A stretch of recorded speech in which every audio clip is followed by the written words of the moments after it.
College of engineering రాజపాలెంకి, నెల్లూరుకి అందరం వచ్చేసింది.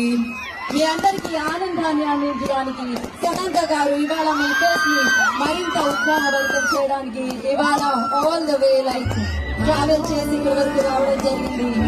వారికి మరొకసారి కార్యక్రమానికి స్వాగతం.